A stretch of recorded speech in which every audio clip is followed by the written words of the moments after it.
And I want to thank the artists who couldn't make it here tonight. Sailing, Brenda, Kathy, Jamila, Erica, and Sule.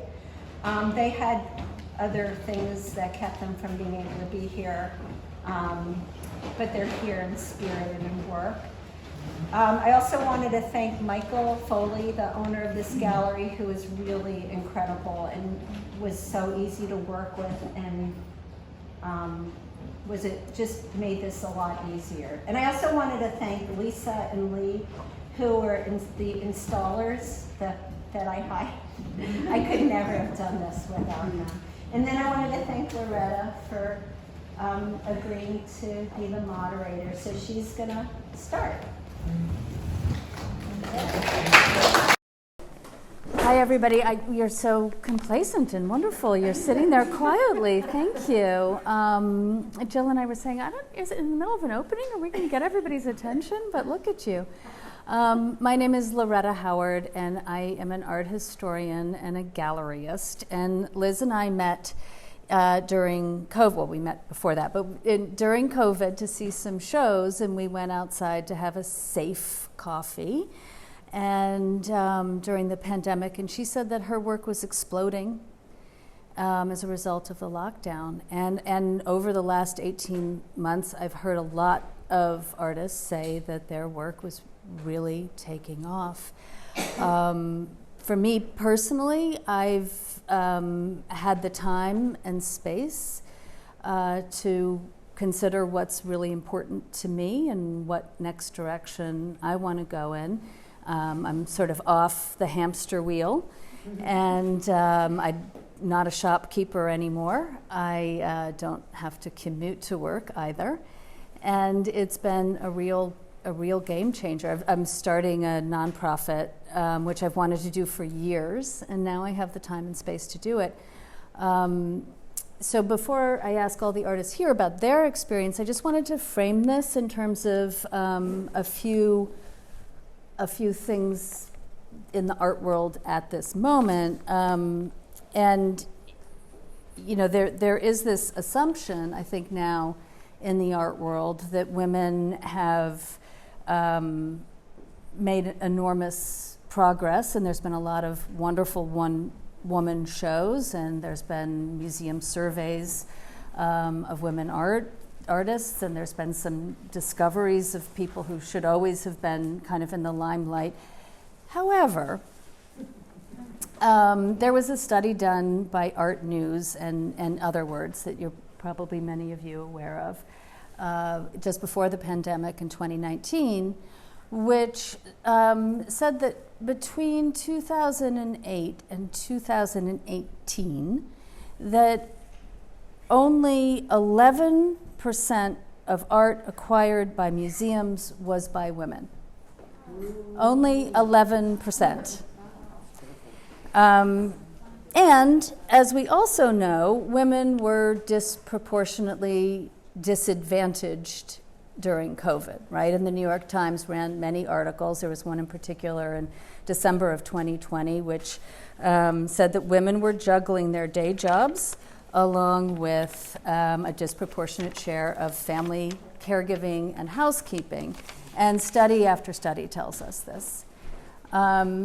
Which, you know, then brings me back always to Virginia Woolf and her feminist essay, Room of One's Own, when she famously said that there are three conditions in order to write: time, privacy, and financial independence.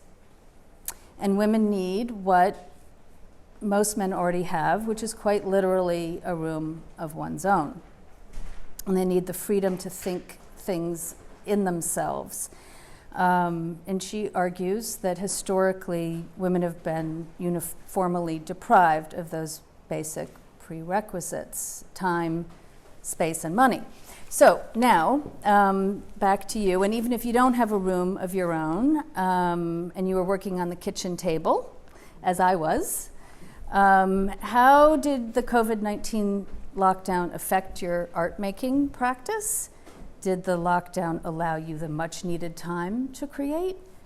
Or did it create other challenges in terms of anxiety, domestic responsibilities, or health that changed your artwork? And also, as Liz and I were talking about, is there something in particular about being a woman that is particularly at play here?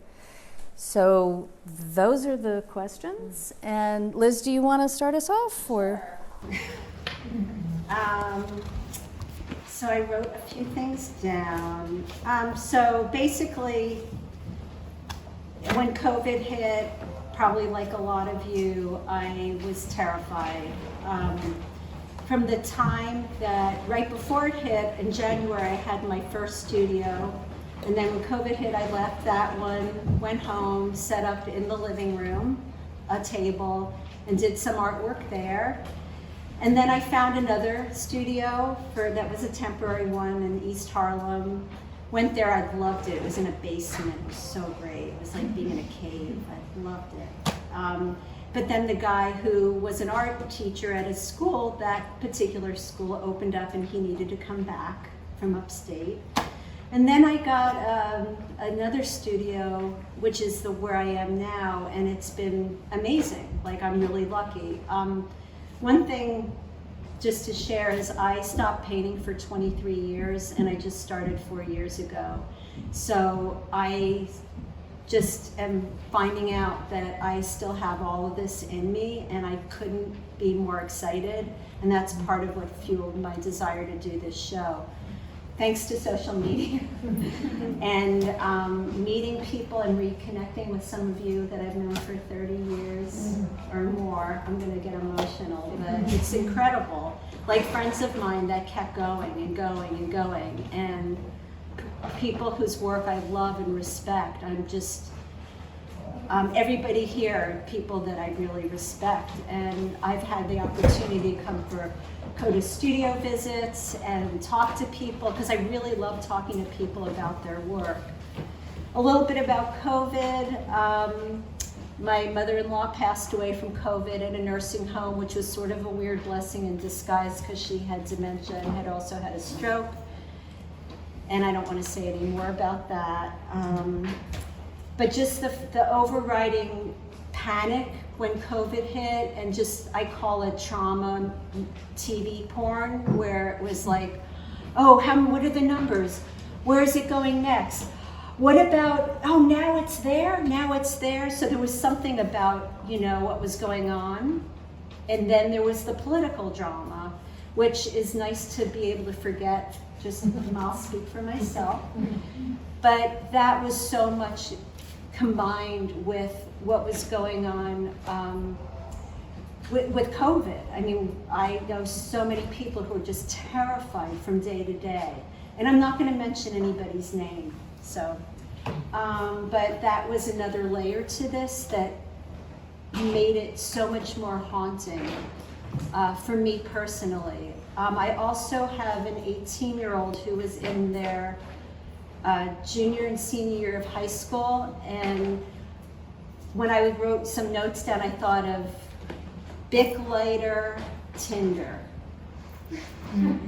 Like, you can interchange those and let your imaginations just take it from there. It's really, really hard. One thing I wanted to say too that I talked to Loretta about is that I want to be careful, when we talk about women, I didn't want this to be a binary thing, because I think that the role of women and I think this is an amazing thing that's shifting in the world today, is there's so much more fluidity around gender. So even though this is a women's art show, I wanted to come from like the history of feminism and how we could get on the shoulders of the women that preceded us to be able to have the freedom to have other expressions of gender. So I just wanted to add that, because I'm not into the whole binary thing, but I am like a big, leave my body alone and don't mess with anybody. It's not your body. So if anybody is offended by this, I apologize. But that's a huge part of where I feel I'm coming from with the feminist piece of this. Let's see what else. So back, just a little about my work. My work has evolved over the past 3 years enormously. I feel like 23 years has been bottled up of expression, and thank God it's in me, because I feel so free and so excited. And I knew I wanted to make work that was relevant about the political situation and around COVID. But I also felt like it was too much, like I didn't want to be literal about it. So I invented this place called Hug Mountain, and a lot of my paintings have Hug Mountain in the title. And Hug Mountain is a place where you can go, I'm going to get emotional, where you can go and you can be safe, and you can be whoever you want to be, and you can get hugs. And you can go swimming or skydiving or hang out with people or not, or fly. But it was a great solace to me, and some of my paintings also have COVID in the title. I'm sorry. But it's a huge, when I was talking to Loretta, she kept using the term silver lining. I'm like, no, there's no silver lining. What are you, crazy? I didn't tell you that, but there is a silver lining, because this is it. It's like this idea that with all the pressures and anxieties, and who do I know who was in the hospital? Are they going to get off the respirator? So are they going to live? Like, it was really like that. I know many people who lost loved ones. And this, people, artists kept doing stuff. And Jane did this great thing through, and maybe you can go next, Jane, did a gallery. There's a rental in her building that she couldn't rent, and she, I think, was it 4 months? 6, yeah. 6 months, Yeah. had a gallery, and it was the greatest, grassroots, bringing people, and it was amazing, and people just came together, and she invited, and it was very tongue-in-cheek. It was the first one, the most famous artist in the world. I think it was called Famous Artists of Williamsburg Pop-Up COVID Survival Exhibit and Very Excellent Art Sale. Yes. Jane and I were actually talking about that there were sort of two moments in COVID: the panic. Yeah, take your mask off for a minute. The panic, and then the after. The after. So. Well, I think for me, I probably had some similar feelings to Liz. All the first months, I know there's so many artists who did just thrive. And I'm married to one who just went in to his cubby hole and just oh great, I don't have to, pay attention to anything. I can just work. I found it shocking. Understandable, but it was so unlike me. I was really in a panic, and I think partly living on a really busy street in Williamsburg, we don't have any country place or any place to really escape to. The endless news, and it's right. It seems so long ago that we were thinking about what's his name the former guy every day. I forgot that was the first 8 months of this or whatever it was. I was telling Loretta earlier when the pandemic first started, I was working on this big painting, about a 5-foot painting, and it was this really happy painting, and it was for a show that actually had a feminist theme at the Tang Museum. It was supposed to be celebrating 100 years of women's suffrage. And I thought, I'm just going to make this joyful, hot pink painting. And I was so in it. It was probably 2/3 of the way. And I'm someone who, I don't work from observation or real source material. Things are very much come from within. And so when my mood got so, dark, depressed, it was so hard to work on that painting, and it was something that I was trying to make, I knew it was going to this museum show, and so it was such a hard moment. I felt like I'd raised the bar really high for myself. I'm like, oh God, how this is just going to be a disaster. And so the first thing I did was just try to make take all that anger, and I was making some drawings, small ink drawings that just had really felt like just the word fuck or no, or I forget what else I put in them. Hate, I don't know. There was a lot of F-bombs in there. Just trying to like exercise the really worst feelings. And then I would do that for a few days. I'm like, okay, I can get back into the happy painting. But I just had such a, I mean, it was coming and going. And I know there's a lot of us here with teenagers, actually. So they're, me included. So that was like a lot of stress. But then, yeah, I opened the gallery, and it was the best thing. Like, you had a list of all the possible hardships. I felt like we did them all at our house. And, we lost all our rental income, which was really rough. And so there's a big storefront in the building, and was sitting there month after month. And I was like, to hell with this. I sent out a group text to a bunch of friends, like, should we just put on a show? And it was going to be a weekend, and then a weekend turned into 2, and 2 turned into 6 months. But it was great. It was just the spirit of, at first it was so DIY, like everyone hung their own work, and then it kind of went from, got a little more professional as the months went on. But I think it really raised my spirits and made some money too. But it was. But also so It's significant at a time when everybody was sort of isolated.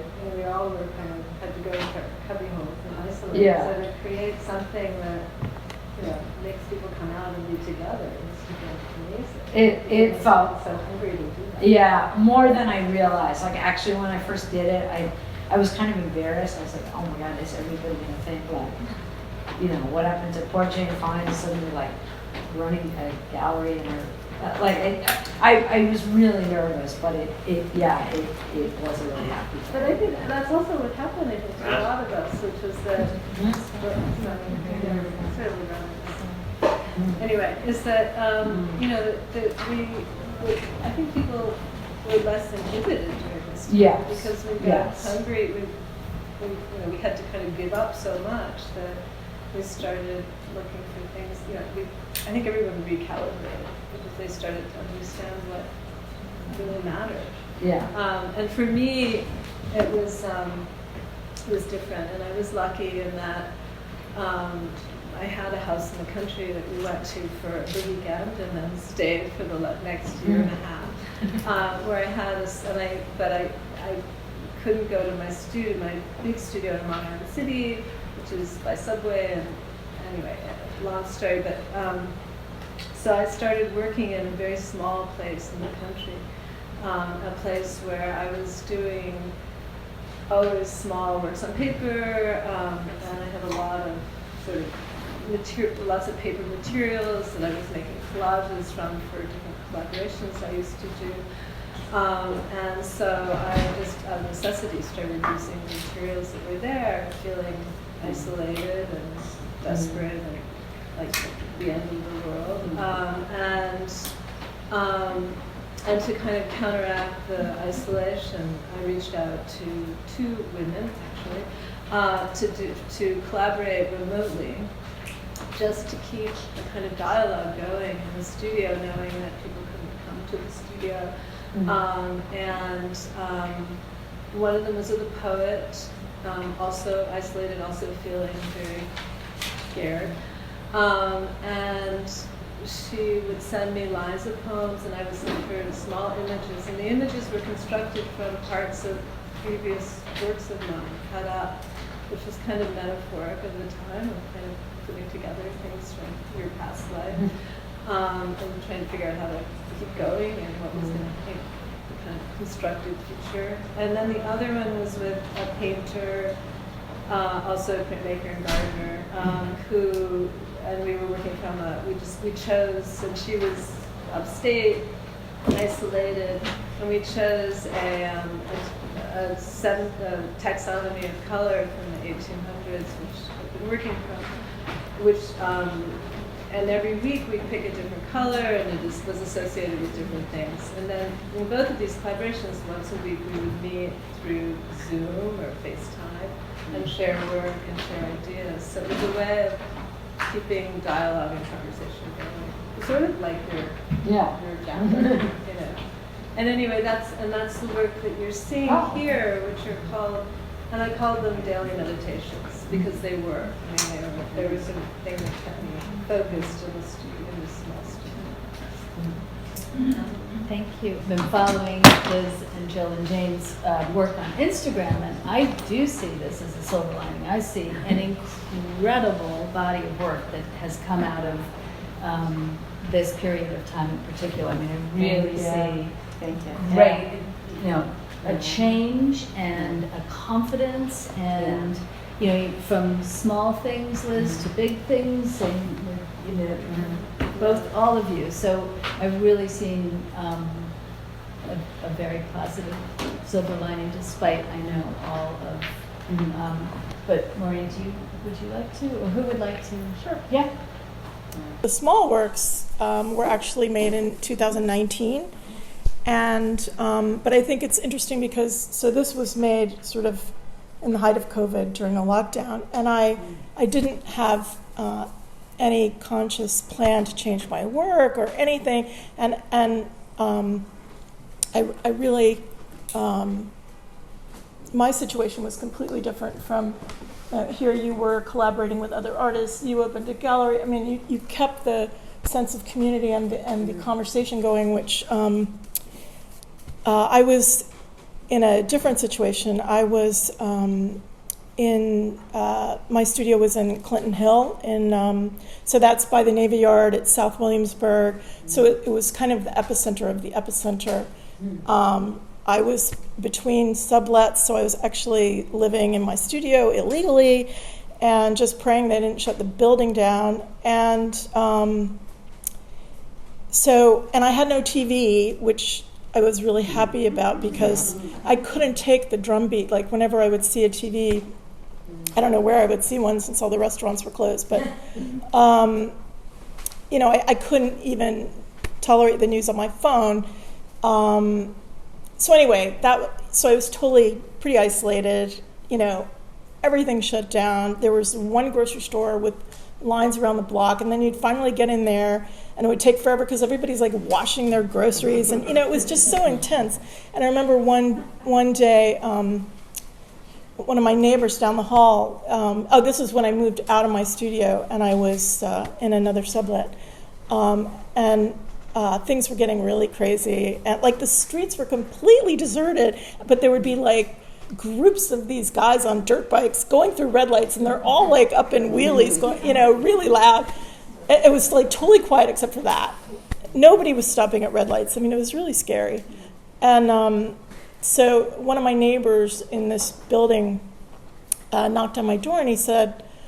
And I answered the door with a mask on, and he was cool, and he said, I just wanted you to know since, I think it was because like you're like 40 years older than I am, or however many years, you know, and you're here by yourself, that, you know, if you need anything, I just wanted you to know that you can rely on me. And then there was a doctor down the hall, and she said the same thing, and I was like, oh, well, that's really good to know. So then like a week later, I'm sick, like I get sick, and I was scared, you know, and I was like, okay, I'm going to call on that guy down the hall. And I knock on the door, and he's like, doesn't open the door, and he goes, who is it? And I said, oh, it's Maureen down the hall, and I think I'm sick. Can I borrow a thermometer? He's like, no, and that was it. And then I went down to the doctor, and I did the same thing. I knocked on the door, and I could hear her behind the door. I could hear her music. She doesn't even answer the knock, and I'm like, oh no. So I dragged myself to the pharmacy because I didn't have a thermometer and I didn't have any Tylenol. I mean, I was stupid. I should have stocked up. All the shelves were empty. There was no toilet paper, no Tylenol, no aspirin, no thermometers. And I was like, how can this be? And I was like, do you know when you're going to get some in? Oh, no, because the supply chain has been disrupted. And I was like, oh, my God. So then I went back home and I looked on the internet and I was like, what do you do if you don't have a thermometer? And it said, you can use a meat thermometer. And I was like, oh, I've got one of those. And I was like, you know, but I didn't like stick it in.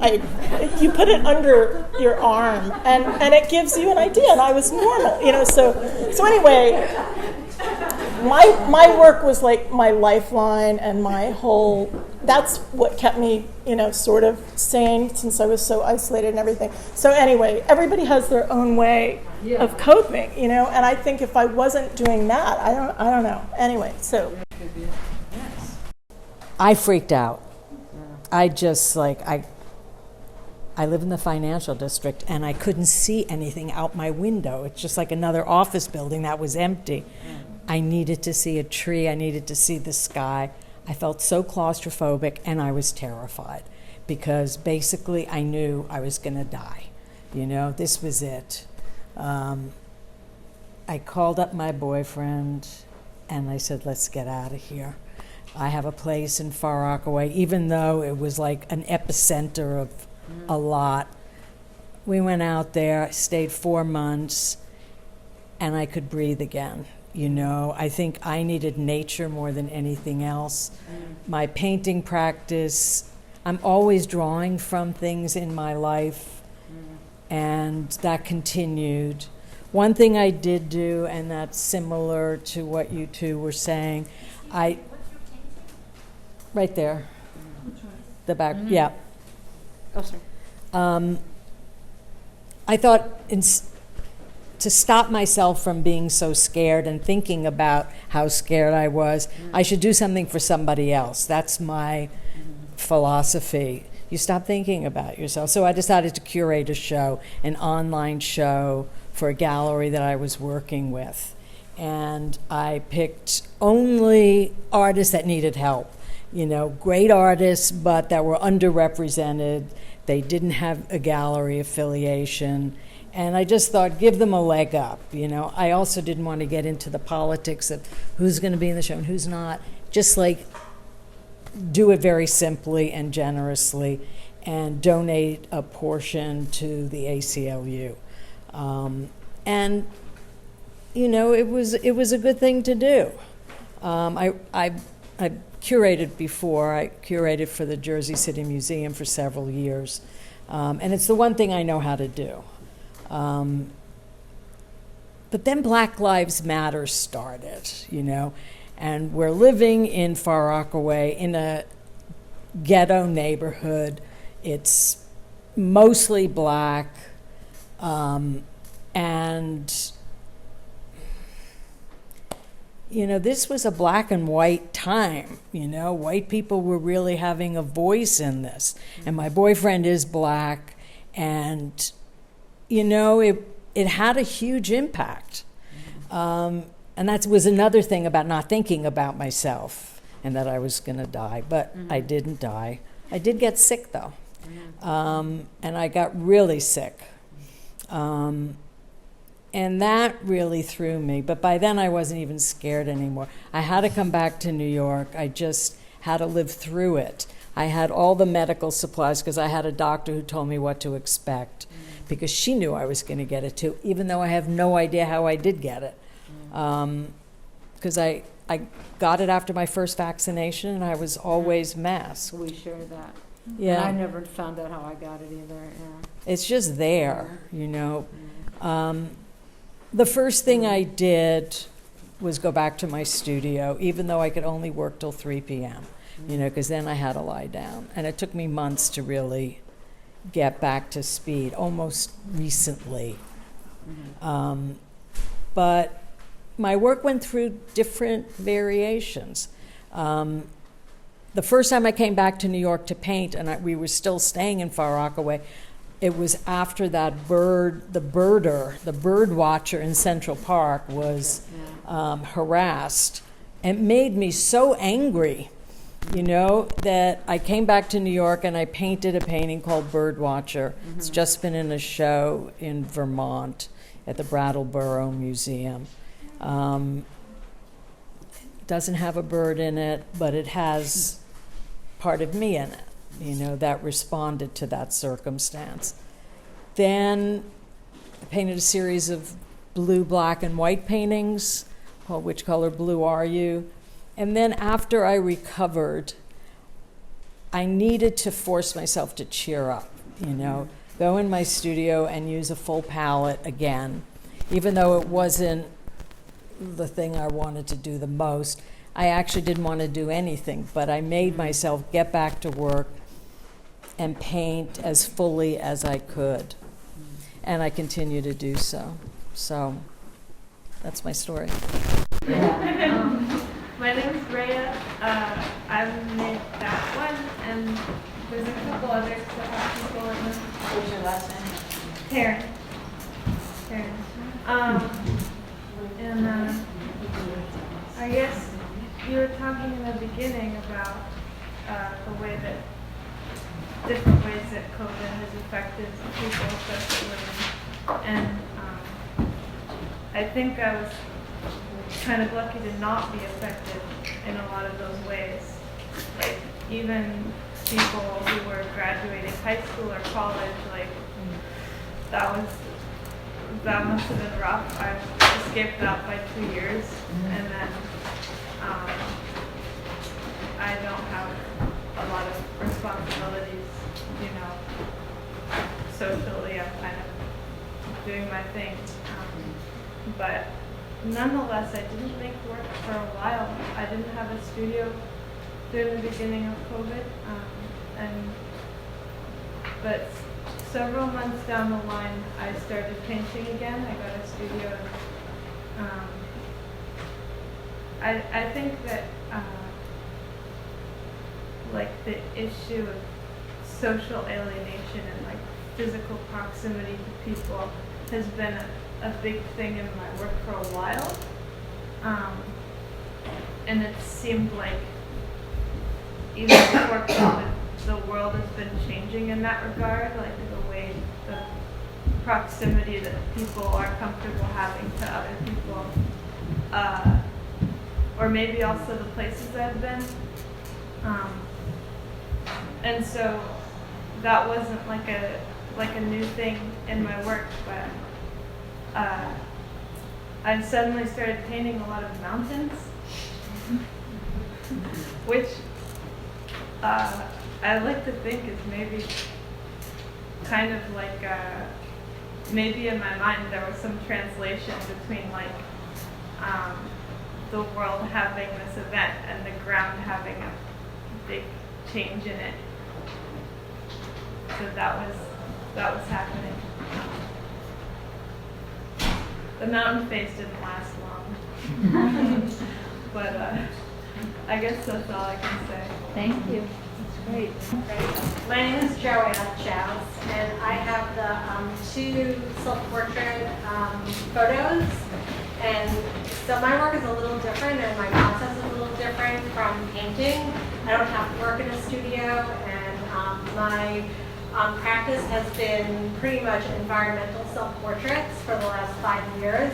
So when COVID hit and I had 2 trips planned and they got canceled, I thought, well, what am I going to do now? And I have a resource or a supply of props.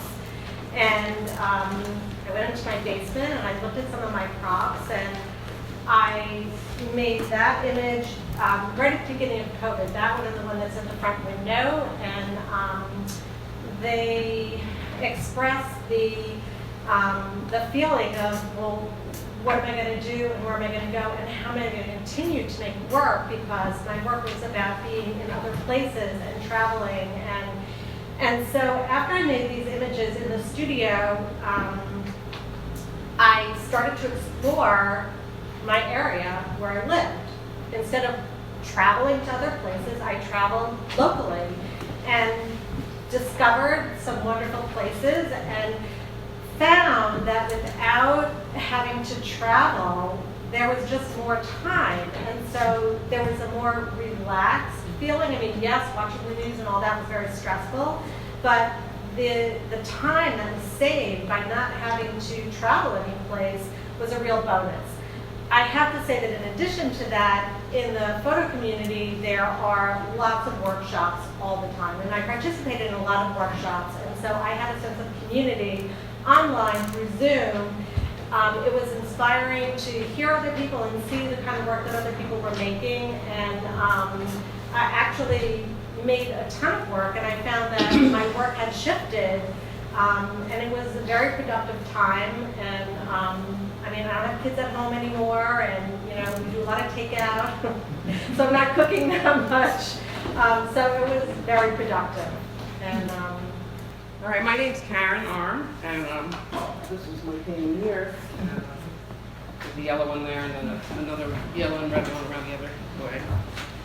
So I had a totally kind of different experience. I live in the country all the time, and my husband's away during the week, so I'm actually alone a lot. So in a lot of ways, I was actually more social. I mean, besides all that, I watch a lot of news and I read a lot of, so that was all very stressful. And then my husband was able to start working from home. He's a photographer, and he has a full-time job now, but in the past we used to work together, like in the same space and then come together. So I sort of felt guilty that it was sort of like I actually had a reverse effect where it was almost easier to work having him around. But I was very freaked out, and he was working with a lot of people every day, and I was by myself. And then with the work, just by coincidence, I started doing these coronas, which kind of, first I sat down, and it's not going to work on me. Something that relates to what's happening. And I did a bunch of different sketches, and I had already been working on these kind of beams and something similar, and it just happened, which was kind of amazing to me. So then I kind of just went with that, and I've done a series based on that. And I love the idea of the word, that they use the word from the eclipse, corona, to name the virus. So yeah, it's been kind of a reverse experience for me, and also not having the pressure to go in the city. I mean, feeling like a little bit of a relief because I have to travel all the way in on the bus to come in, and even though I really miss people, I found out, actually there were a lot of people who came out, well, not COVID, and then, especially in the summer. But then there was always that, mask, and I had a little pod there, which certainly helped. It was this kind of isolated place. So, yeah, but I still feel like we're still in it. Yeah. And I don't feel it as much there, and when I come in, it's like, I mean, I did come in a few times, and the last time was just, the city was completely abandoned. So yeah, you're a little bit insulated when you're in the country. We're very fortunate, but, I love the city, and it's really sad what's happened. So. Sally? Hi, I'm Sally Gill, and I have the collage on the corner. Thanks. It's called Planck, Gauguin, and Caruso. So you have to look at it close to see. And the other piece over there, it's yellow flowers and a hat. So I worked all through the beginning of the pandemic because not because I wanted to become an art teacher maybe, and they had put a call out for people to work at these schools for essential worker children. And it was near my studio, so I stopped in there and I said I could teach art, and they said, fine, you'll be our art teacher. So the next day, that was like March 25, I went and I worked there till September, and I rode my bike there because it was fairly near to my studio, which is not far from, I can bike sort of Park Slope where I've lived forever, and I loved that because I had never taught kids, and it was really like a range of ages and really exciting and brought back, and I liked being amongst a group of teachers, mostly substitute teachers, and mostly very diverse. Completely diverse, and that was wonderful, being part of a team, and that suited me. It helped me kind of not get into the anxiety. I wore a mask, I rode my bike, and then I went to my studio and worked, and other artists in the building who were asking, I said, is anyone there? Is anyone working? It was like, well, I'm there working. So that was nice for me as an artist, like a room of your own and quiet privacy. I liked that a lot. And I went back and I looked at old work that I had put away and didn't, thought it wasn't finished or I didn't care for it, and I looked at it differently, and I just felt like there was no pressure that things were going to have to happen. So I just looked at things and pulled stuff out and tried to finish things, and That piece I've shown years ago, but I worked on it more. I always like keep working sometimes, and towards the end, it's just making sure everything's stuck. And I think it was very productive for me to work inward and to strengthen a kind of connection to nature and whatever spiritual world. I live near the park, and that's also, like a lot of people have said, really important. And then to be part of something that wasn't me, like the teaching. So I also had a family member that got sick in March, who had a stroke, and that was very stressful, like, because he couldn't visit and the whole thing.